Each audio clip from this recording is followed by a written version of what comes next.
I'm very happy to introduce Ori Zik today. He is an award-winning physicist and entrepreneur and environmentalist.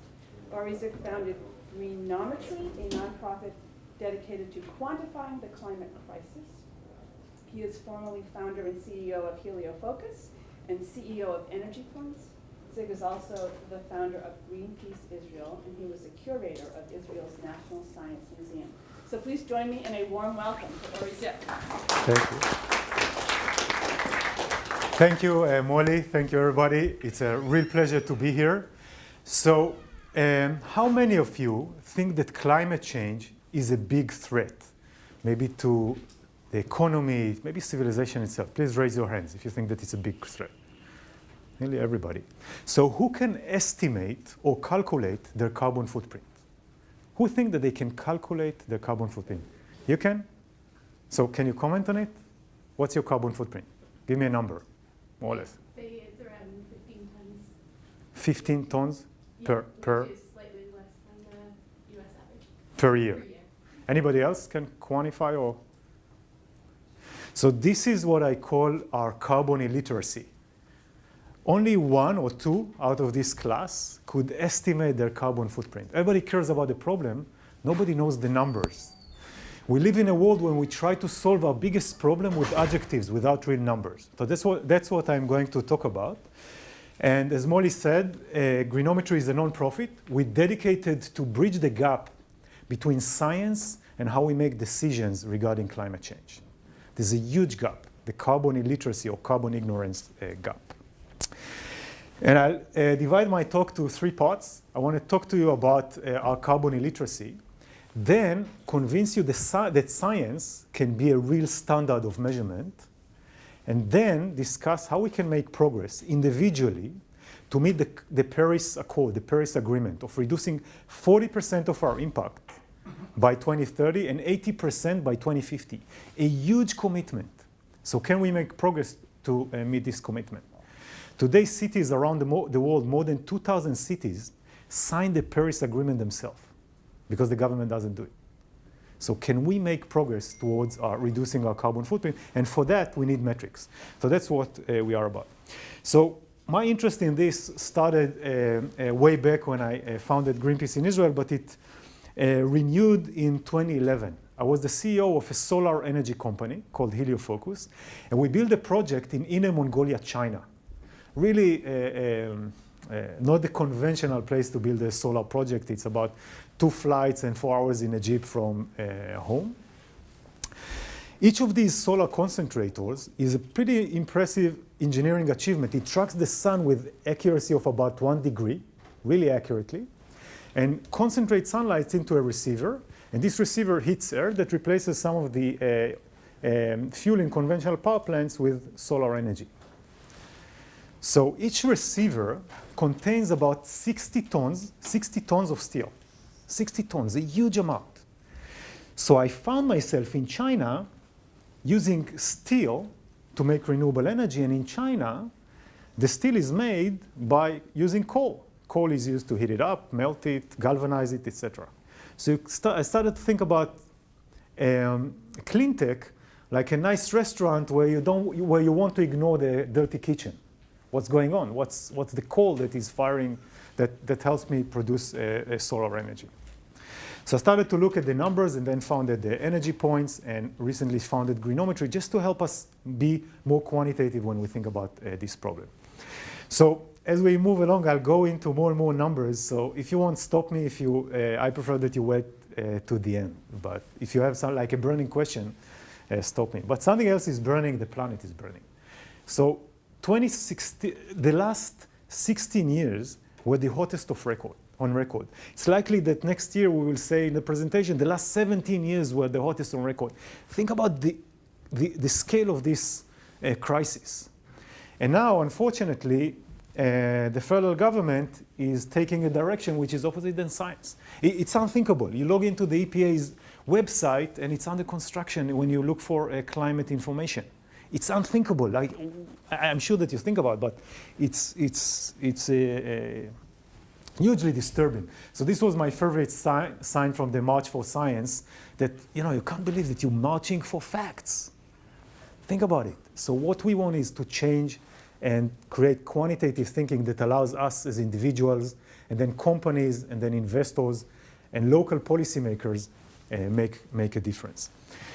We made a survey with the students at Northeastern University. We've asked 118 people whether they're willing to change their behavior to reduce their carbon footprint. More than 70% were willing to change their life behavior to reduce the carbon footprint. It's pretty impressive. The question is, how do they do that? And it's a privilege to speak today to a group of educators, because I think that a large component of what we do has to do with education, and we rarely speak to people that focus on education. So in the last 5 years, I gave a lot of presentations of how we think about our carbon footprint and our energy consumption in quantitative terms, not adjectives like renewable or sustainable or green. So here at MIT, Harvard, Northeastern, BU, at professional conferences like Wall Street Journal's Economics and so on. And I asked everyone the same two questions that I've asked you. Do you think it's important? Everybody thinks that it's an important question. Nearly no one, just one out of the audience, just like here, could estimate their carbon footprint. Think about the carbon illiteracy. We're trying to solve this problem without numbers, and this is MIT and Harvard. So, and professional conferences. If you guys don't know the numbers, who would? Like, you come to a green talk around sustainability, so you certainly care about the subject. So how come we live in such a carbon ignorant society? So that was like an interesting question to me and to my team at Greenometry. How quantitative are people when they come to think about this problem? So let's try to estimate what is the estimation errors or measure or test, the estimation error that people have when they try to calculate the simplest carbon footprint, a gallon of gas. Think about it, a gallon of gas is what we do physically. It's not like a remote carbon footprint of some power plant that we consume or some supplier in Vietnam that we use that we bought from indirectly or some farmer. It's something that we buy, put in our car. We can see the price and we know the price accurately. If you ask people how much a gallon of gas costs, they will always tell you an answer which is within like 10%. So let's ask people to estimate the carbon footprint of burning 1 gallon of gas. You know the answer? So it's about 9 kilograms of CO2. And a chemical engineer will do the estimation. So asking 300 people, the distribution of results was 2 to 3 orders of magnitude. This is a log scale, the vertical. It's like stepping into a Starbucks and not knowing whether a cup of coffee will cost $300 or 0.3 cents. So we're really clueless about the numbers. The horizontal axis here is estimating the calories in a gallon of milk. In a gallon of milk, because we don't typically use a gallon of milk in the context of calories, but we wanted something the same size, same price to see the difference. And the estimation error was much smaller, 2 orders of magnitude smaller. So we really need to set up a good metric here. So what makes a good metric? In our lives, we use good metrics all the time, especially in this institution. The temperature, the time, money, distance. Good metric is something that you can estimate. You build like a muscle memory for the quantity. It's like what we call quantitative intuition. You can make estimations. You know that, the time to run a marathon is, 3 hours, 4 hours. It's not 3 days and not 3 seconds, right? You get some estimations. And if you want, you can calculate it accurately. So what's wrong with carbon footprint? Why are we so off? Why are we so carbon ignorant? We asked a few years ago, we asked Daniel Kahneman after reading the great book, Thinking Fast and Slow. And the answer was incredibly simple and elegant, I think.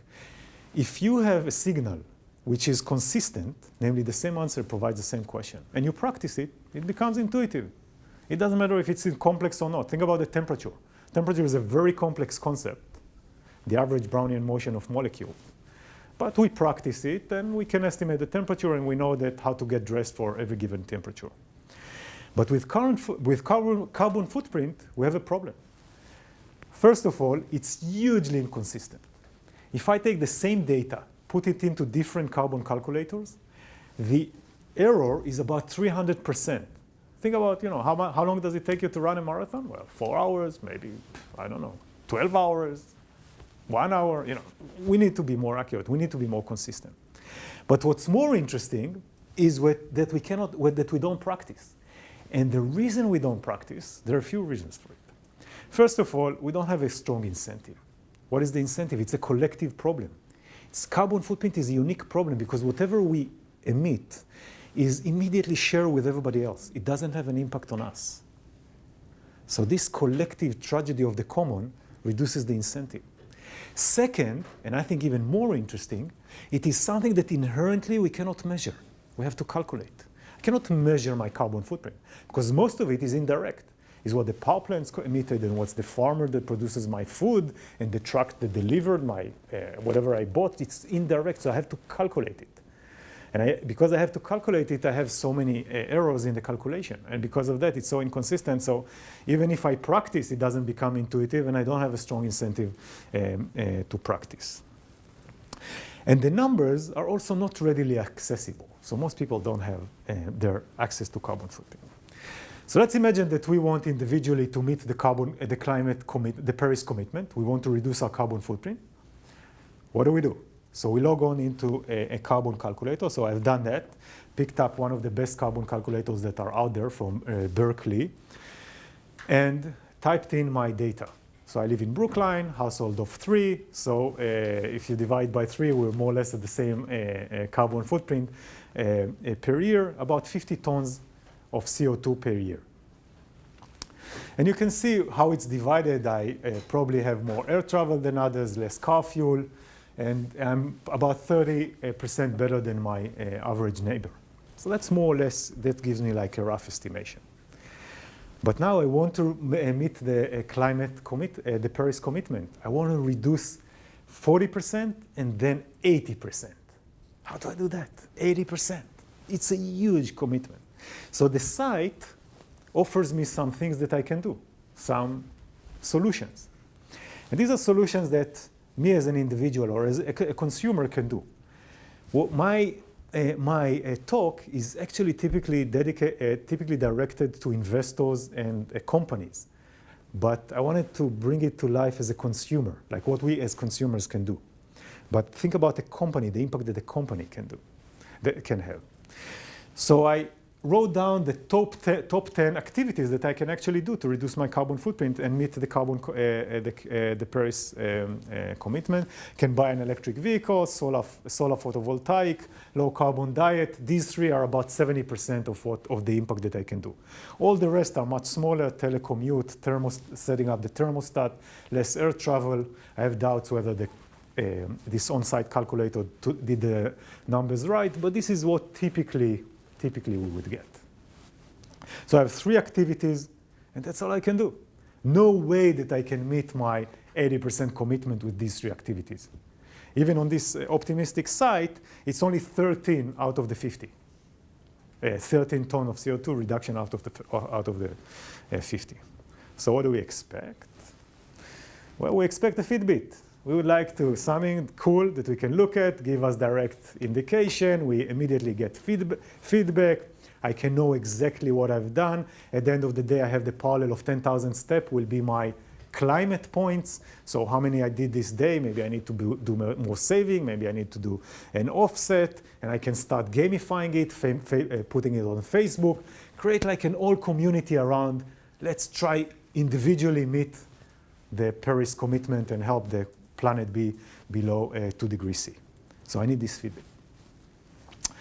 So let's see how the world will, let's try to think more about this Fitbit. This Fitbit needs to have a very simple front end. I need to have a very simple number, like the 10,000 steps or Weight Watchers points. Consumers need really simple numbers. But the back end need to be really sophisticated because I want a consistent signal that takes into account this very complex infrastructure that I have. So let's define a climate point as 10 grams of CO2 because in my family of 3 per person per day, it's about 4,500 climate points, and I want to get to about 900. At 2050, I want my entire consumption per day to be equivalent to 1 gallon of gas. Think about it.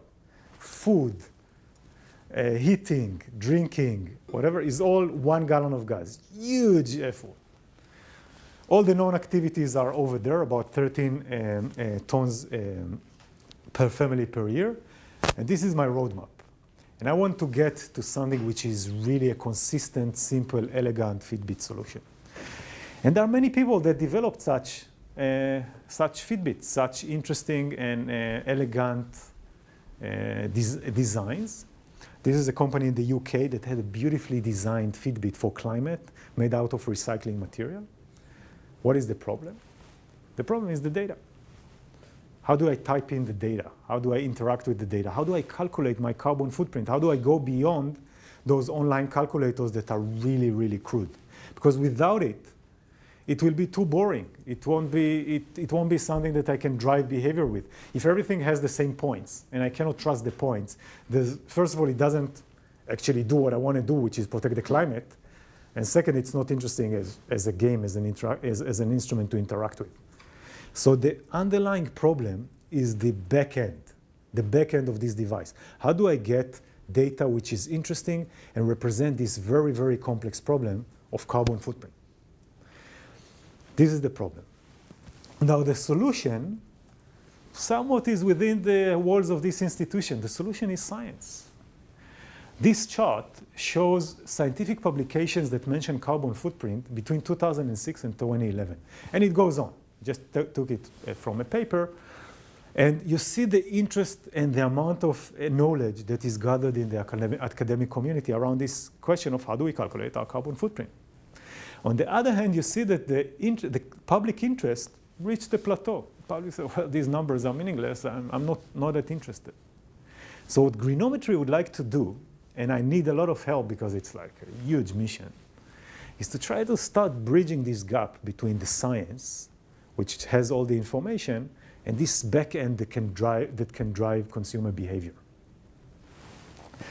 So let's talk about science as a standard. Let's try to see how does a standard look like. And for that, in the afternoon, I'll torture you with some numbers. Feel free to leave. But I think that carbon footprint is actually a fascinating problem because physicists call it the reverse problem because I know the solution, I know how many kilowatt hours I consumed, but I want to know what the power plants that it came from in order to reduce my carbon footprint. I know how much I ate, but I want to know the reverse problem, where it came from. It's a very interesting problem. The tragedy is that nobody's working on it. Who knows a data scientist that graduates from MIT and says, you know what, I'm going to calculate the conversion factors in carbon footprint. Most of them will calculate important things like how to optimize clicking on ads. That's really important for society. So the way we calculate carbon footprint, basically we take the consumption, which we typically have very good data for because we pay for it, and multiply it by a conversion factor that convert this consumption to the source, to where it comes from. The electricity, the water, the food, all the material, etc. So think about these conversion factors. That's what I want to kind of teach this afternoon, conversion factors. This is the back end of whatever calculation we would like to do.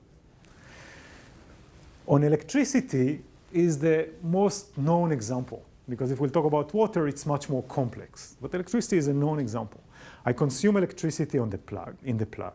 I know exactly how much I consume because it's measured by the utility. And the exercise is where the electricity is coming from. And what is the impact of the sources? The nuclear, the coal, the solar, whatever are the sources. How do I build this information? And it turns out that the consumption data in the last 10 years became really, really granular, really accurate. You have submetering and you have all kinds of very granular devices that can tell me exactly how I consume electricity in real time. The conversion factors are stuck 20 years ago. The methodology was developed in the 90s. If you look on the greenhouse gas protocol online now, the conversion factors that are used to calculate the carbon footprint of factories in China were uploaded in 2008 and were never updated. And you have China, which is a huge country, divided to a handful of provinces that has more or less the same number. The US is more advanced. We use a construct called eGrid, provided by the EPA, and I pray to God that they'll exist. And the eGrid divides the US to 24 regions, and provide the emission factors of this, or the conversion factor of these regions on an annual average. Think about it, electricity changes in 10 minutes intervals, but it's an annual average, provided in 3 years delay. This is at the age where many people in this building are working on real-time IoT and all this stuff, but this is humanity's most important problem, climate change, and we don't care. We can use annual average, and it can be delayed by 3 years. So that's what we do. So we multiply really granular data with really archaic information, and that's what we want to change. So how do we change that?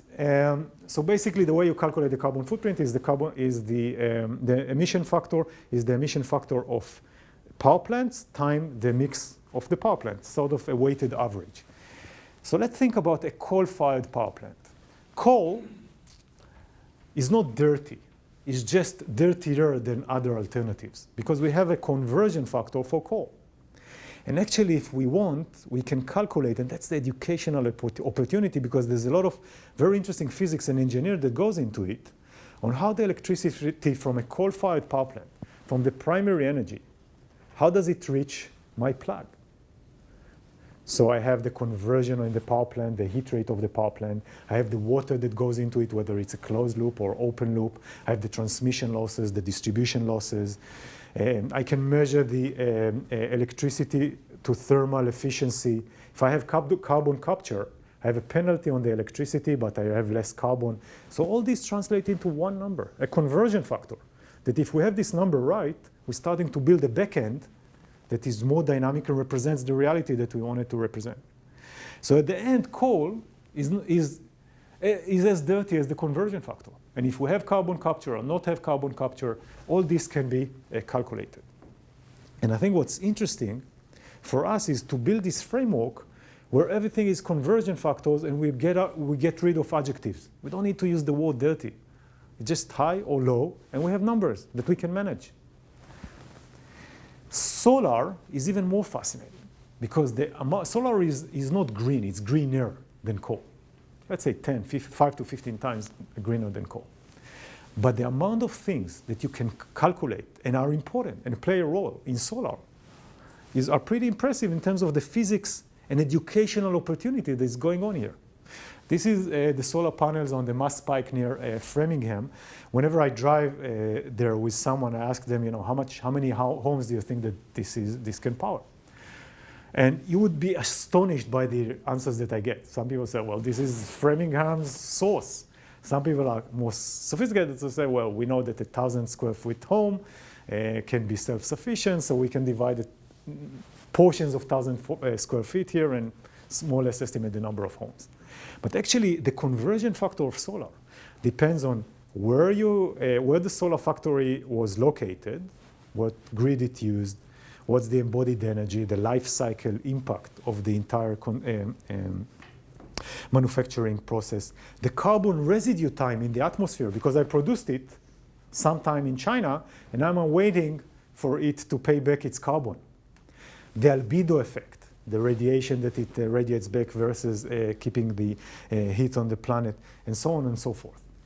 The local grid that it replaces. All these factors can be taken into account. Once it's taken into account, I not only become more accurate, I trust the results more, and it becomes more interesting because it becomes dynamic, it represents the physical reality better, and it's not that hard to do in this day and age when we have so much data and so much computing power. So that's what we've done, and on solar you can see that on the same scale that coal was about 0.8, solar is 0.13. Solar is 5 to 15 times cleaner than coal. And you can repeat the same exercise with hydro and nuclear, which is more complex. So I won't spend the time on it. And we published it a while ago, our group at Greenometry.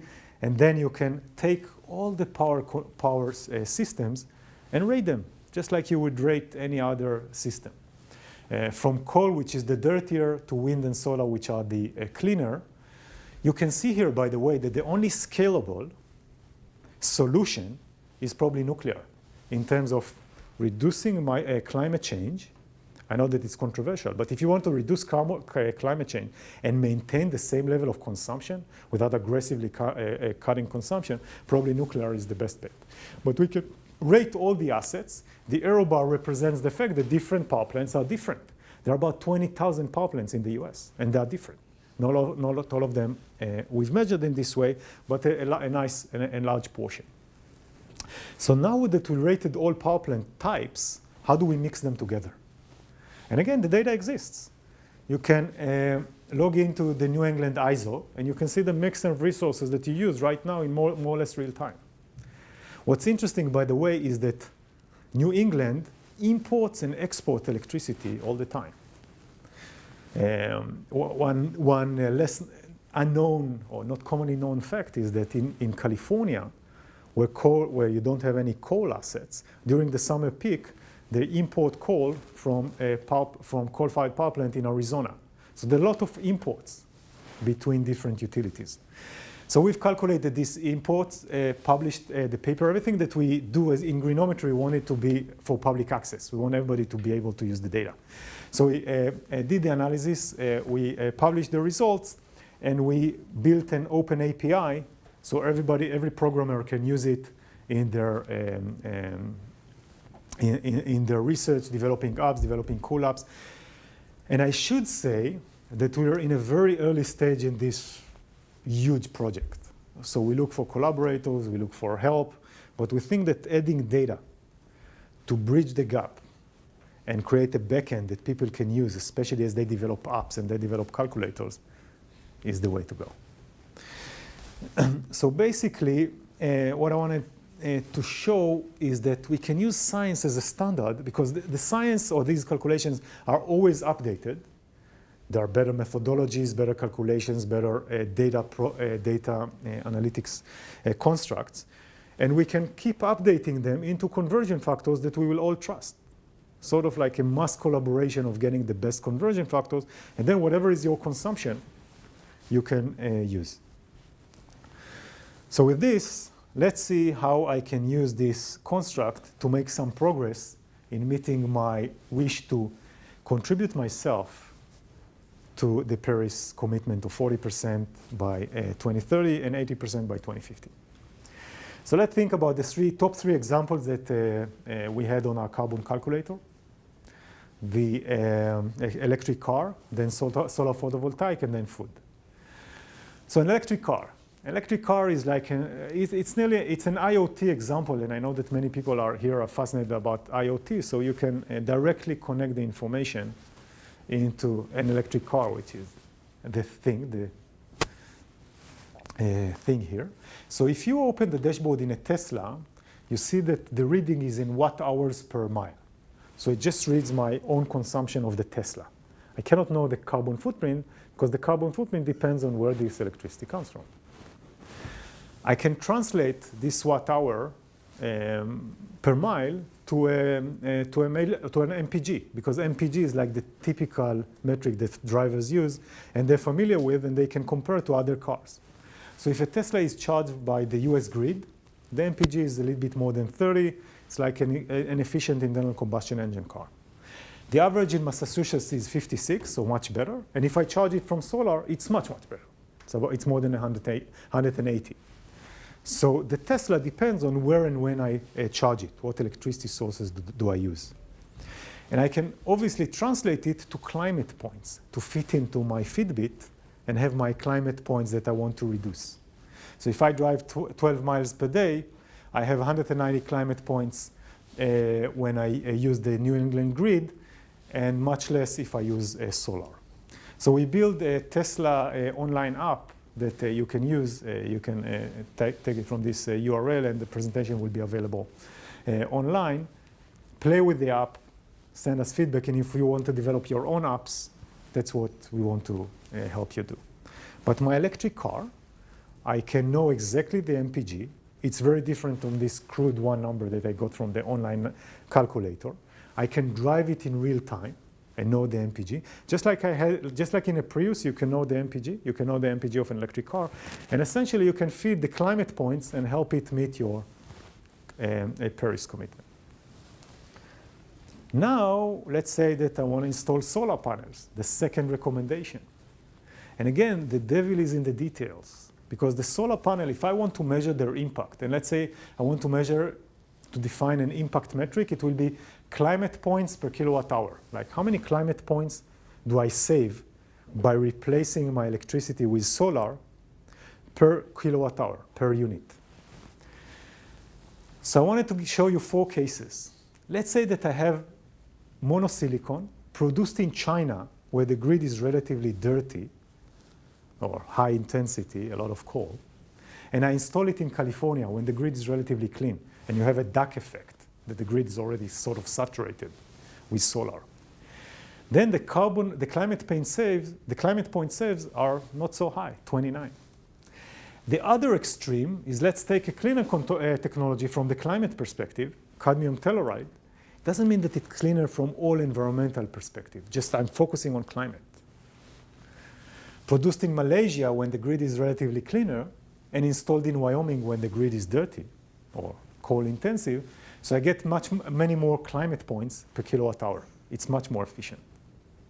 Another nuance to pay attention to is that if this monosilicon was produced in China and installed here in Massachusetts, it's less beneficial than if it was produced in California, because the grid in California is cleaner, and at the manufacturing site, it reduces my carbon footprint. That's sort of a case for domestic manufacturing. If you want a case for domestic manufacturing based on the relatively clean infrastructure that we have in this country, carbon footprint might be an interesting argument if you can calculate it, if you can make the case. But you can see that solar is not a one-size-fits-all. It's not like the adjective. Solar can be quantified and should be quantified. And the last example that I wanted to give you is diet. So a few weeks ago, we had our launch event at the Harvard Club here in Boston. So on the menu that we gave our guests, we show the calories, but we also show the climate points of one menu item, the salmon. And then we did the research with the kitchen, with the chef that was ecstatic about it, to see where they got the salmon from the Bay of Fundy in Nova Scotia.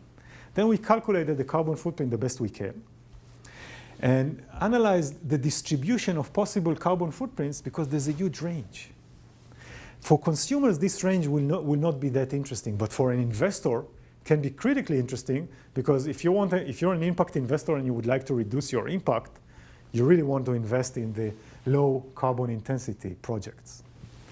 So the salmon from the Bay of Fundy is about 700 climate points per the portion of 7 O's that people ate. Much better than poultry, somewhat worse from soybean, and there's a distribution. And think about a system where every restaurant can have the climate points. If we can build such a system, and people can estimate, because not everything needs to be calculated. Sometimes you can just estimate. Well, for me, the estimation is good enough. I want to start reducing. How cool will that be? So imagine a world where we have our climate Fitbit, our climate points Fitbit.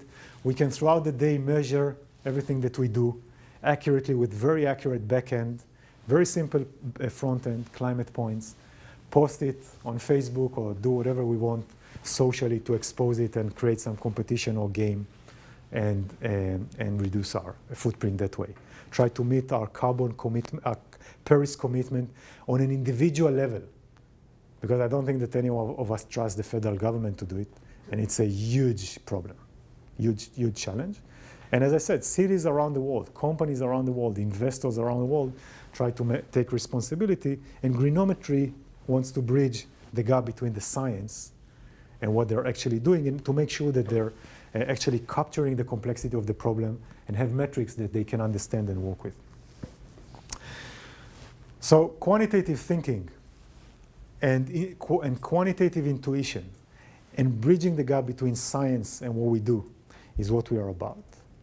And I would like to have a conversation in the 20 minutes that I have left what is the role of education? How can you as educators, if you're interested, promote it?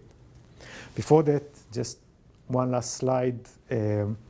The guy that we probably all in depth for quantitative thinking about this issue, the late David McKay, which we only met like 3-4 times in my life, but his book, Sustainable Energy Without the Hot Air, I think is fundamentally kind of teaches us to say, okay, let's take basic physics and start doing the numbers and take the best data that we have. So unfortunately, he passed away about a year and a half ago. So with that, I just want to open it to questions and a conversation. Thank you.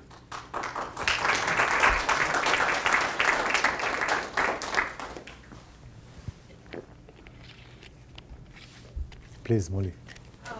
Thank you so much, Ori, for this presentation. It was a lot of food for thought for me. But one thing you said that resonated with something that one of our professors here has talked about is when calculating something that seems somewhat obscure, he tells us to never really go into the calculation without having a good idea of the quantity or the type of number you're looking for, the magnitude. He says, never calculate without having an idea of what the answer is. And I think you were talking about that when you talked about quantitative intuition. Right. Like, what is our carbon footprint? How do we measure it? So I think it's an important point to have a general idea of what it is. Yeah. But I have a lot of questions of how we would apply that, how we would make it motivate people to do it.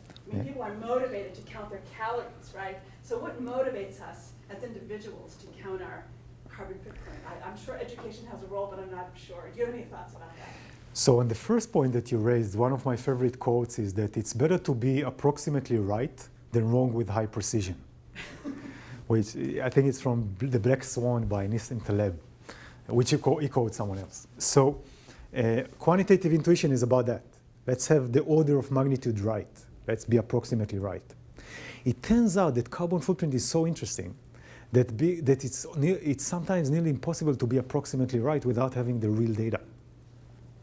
Because if I could save electricity from solar, it's so different than saving electricity from coal. That's number one. And number two, since we need a consistent measurement, there's another saying that the easiest lie to remember is the truth. So science provides some kind of a truth that if we adhere to science and the best data that we have, we can build a system which is consistent. Because the inconsistency really disturbs even making approximations. Even if we have the motivation, and every time we calculate we get a different answer, we lose our ability to build a quantitative intuition. To your second point about motivation, so we call the organization greenometry because we played in our head with the possibility that, well, maybe if you grow into a world with a changing climate, in school you might have to learn greenometry just like you learn geometry. Something that you need to learn to think quantitatively about your impact and the impact of things that you buy. So part of the motivation is just, it becomes an essence. Another part maybe is the gamification. The generation that grows into everything is online, everything can be gamified. That may be another motivation.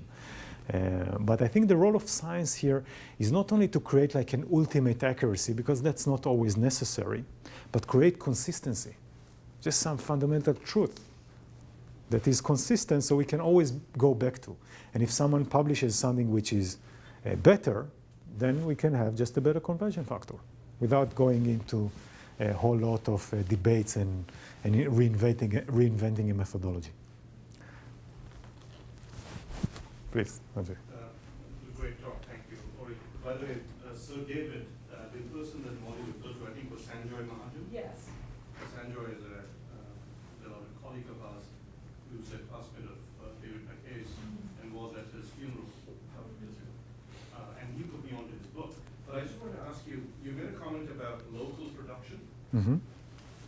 Domestic. Now, in the current administration, there's a lot of concern about imports, NAFTA, the Pacific Agreement, and so on. I was on a panel about last week, and we had a gentleman from the Department of Energy, and I made the same argument. I said, if you truly value embodied energy, in fact, if the Trump administration went to the other extreme and said we will truly, put the embodied cost to the cost of a product, which is a very fair way, actually, to do tariffs, right? That in fact it would motivate local production. And there was a gentleman next to me from the Department of Energy, and he said, that just doesn't work out. Yeah. But in fact, the way I look at it and from what you're saying, absolutely it does end up. Yeah. So I'm just wondering if that's an angle we should play out to kill two birds with one stone. So it's a great point, and I think, well, actually 2 points, how the Department of Energy used to think about it. I don't know what they're thinking now, and the transfer of embodied energy. So if you think about the carbon footprint in the US, when we buy something, like I bought this computer, if it was manufactured in China, it's actually China's carbon footprint that I use, the way it's calculated. So these are the carbon leaks. Namely, the US reduced its carbon intensity, but imported a lot of other people carbon intensive products without even counting it. So China's carbon footprint is increasing, but we're buying the goods. I absolutely agree with you that a cleaner infrastructure in a world that takes climate change seriously is a huge competitive advantage, especially if two entities ask for it, consumers and investors. Imagine a world in which I'm an investor, I have a full transparency into your supply chain, and I tell you that I don't want to invest in your company unless I know that your carbon intensity is lower than your competitors. What would you do? Immediately you will try to reduce your carbon intensity. Same with consumers, if you would have the information, even if we put aside policymakers. So it can be a huge competitive advantage. Now, the Department of Energy traditionally stayed away from the environment and only looked at cost. So they did tremendous work in making solar meet grid parity and reduce the cost and all the encouragement. But I think that they've missed on the opportunity to think about climate as well and look at solar from the perspective of climate, which will encourage domestic manufacturing. Because what China did with solar, in a way, is reduce the climate benefits of solar by using coal to produce solar and using low environmental regulations to produce solar, and then they basically took the market because they could reduce the cost. CO2 in China would stay in China as a Yeah. Please. Well, I agree with you that you can't wait for governments to solve the problem because they're never going to do it. Not just the current administration, any of them. I mean, the parts per million was up over 400 under Obama, so it may seem comparatively better, but it's not where we want to go.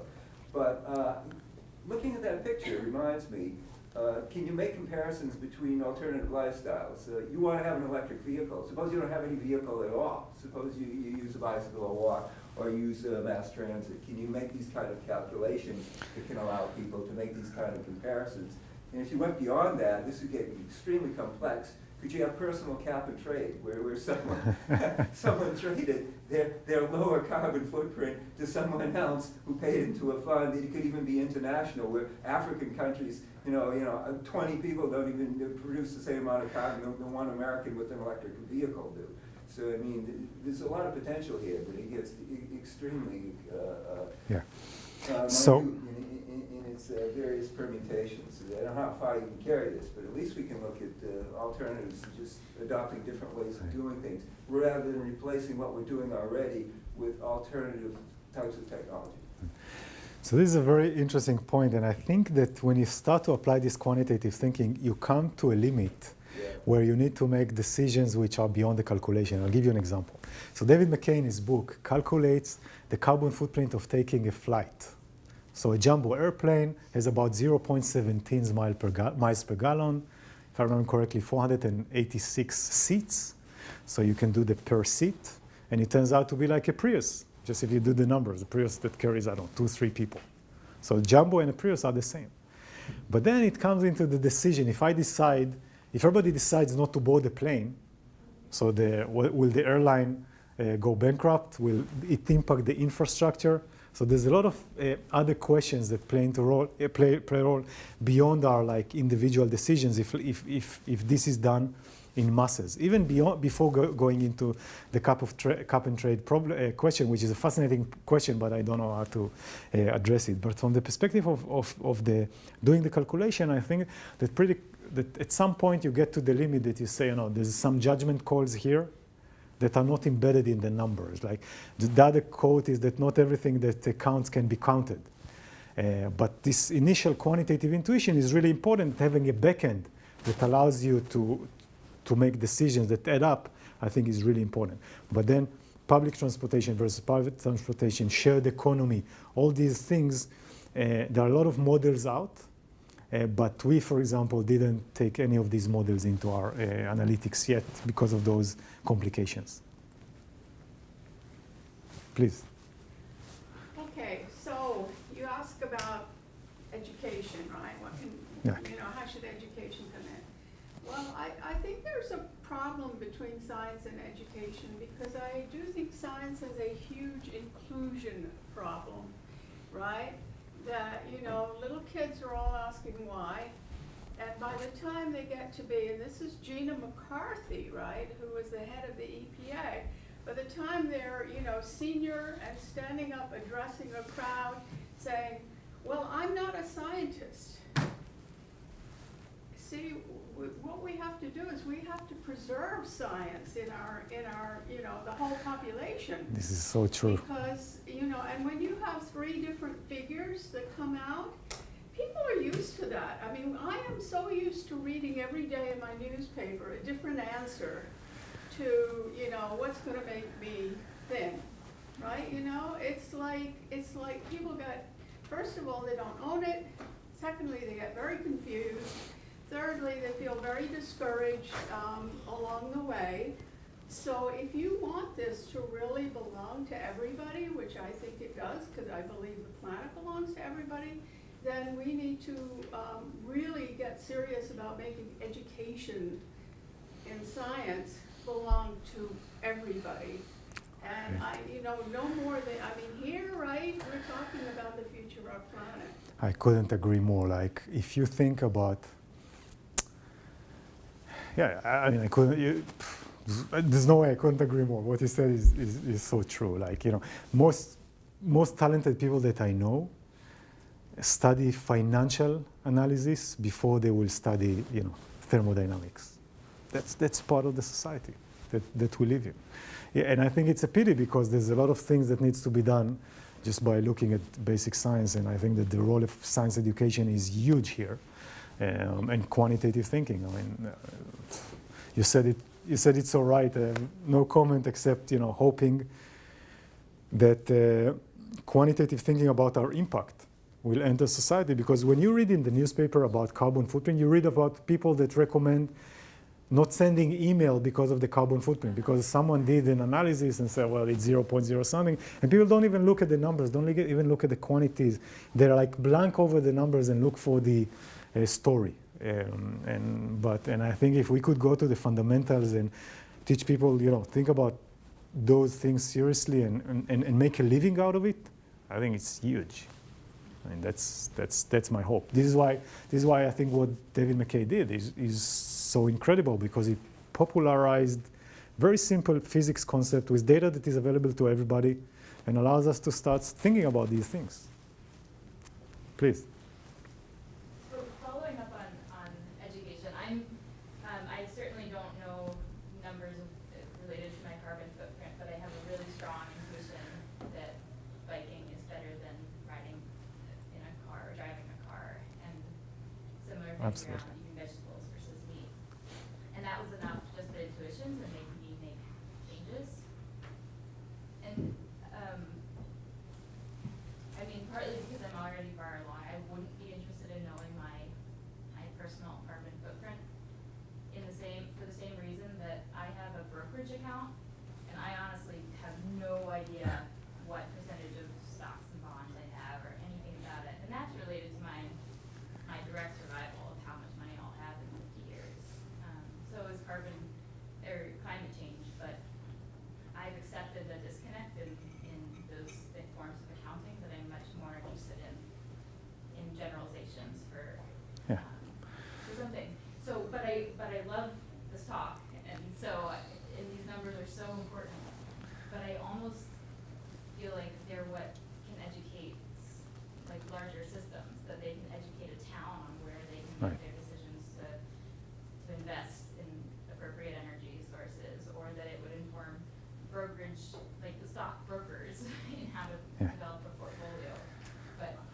That's all I'll say in the way of. No, I definitely agree. Like, my wife thinks that numbers like this are extremely boring, and I think she's right. I mean, and again, most of our activities are directed towards investors and companies, which should care about it. But somewhere, when you have this brokerage account, you trust that there's someone out there that can do the numbers correctly. So you need to have this level of trust. And this problem of carbon footprint is so interesting because it cannot be measured, it has to be calculated. So if it has to be calculated, someone needs to do the calculation right. And the science is so complex and there's no signal. Nobody will tell us if we're wrong, except that the planet will wrong collectively. So that's why we need to collectively as scientists do these numbers right. And you don't need to do them yourself. I think it's beneficial if you'll have like 2 hours in high school that will tell you, look, these are the orders of magnitude. Don't think that these things are clean and these things are dirty. This is like the order of magnitude. Maybe you don't need more, just like they teach you percentages for mortgage. But somewhere, someone needs to do these numbers correctly. Otherwise, how do we know what we're doing? Like if we do cap and trade based on numbers that were calculated in the 90s and the China data is from 2008, like what sense does it make? Since 2008, they built hundreds, if not thousands, of new power plants. Why don't updating it? Please. To your point about your question about how do you get people to take these concepts seriously, have you ever thought about the possibility of measuring carbon footprint in terms of carbon, which is something we actually can see, and you can actually, because I actually did a visualization project which showed the carbon footprint of a transatlantic flight, and it was very interesting to see people's reaction to it. They were kind of, some of them said, you know, oh my God, we're going to talk about this at dinner tonight. Yeah. No, I think it's. The CO2 is it's invisible, you know, and you know, some scientists are fine with that, but it's not. There's a kind of a cognitive gap there for a lot of people that perhaps makes a difference. No, I agree with you, and I think visualization is great, and people did great stuff with. Well, so that's what I'm suggesting. Is how about doing it in terms of carbon instead of CO2? Is what I'm suggesting. You might. Yeah, and the ratio is 12. No, it's a trivial calculation. I Yeah. understand. But fine. I mean, for me, any visualization, any way to bring it to public attention and create more awareness is great. Like if people want to pick up a visualization project and would like us to assist with the data, great. In terms of what we do as an organization, since we're so small and so new, we try to focus on getting the numbers right and then help others build the apps, do the visualizations, write books. God bless them, whatever they want, whatever they can. Translate it to carbon, translate it to methane. We have time for one more question. Please. So, in what extent do you think that the consumer is now moving or helping to move the companies to change?